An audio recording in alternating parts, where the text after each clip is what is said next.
हाँ चलो, तुम्हारी भी दिक्कत आज दूर करानी है जैसे तैसे। और दानिश भाई अस्सलाम वालेकुम। कहाँ जा रहे भाई? सलाम। दानिश भाई बहुत दिनों बाद दिखे, कहाँ जा रहे हो? यस से है। पूछते तो ऐसे हो कि जो भी दिक्कत बताएंगे तुरंत हल कर दोगे। बाकी ठीक है, सब अल्हम्दुलिल्लाह है। कम से कम बताओ तो, हल करने वाली होगी तो हल करी जाएगी। क्यों अनिस भाई? बात है कि लोग तो मतलब हल करने वाली को हल करेंगे। नहीं, जा रहे थे थोड़ा दांत वाले डॉक्टर के पास छोटे भाई को लेके।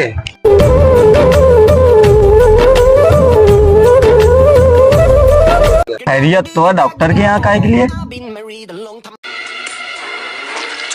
कुछ नहीं, छोटे भाई की शादी को लेकर थोड़ा परेशान है। क्या क्या बात कर रहे हैं?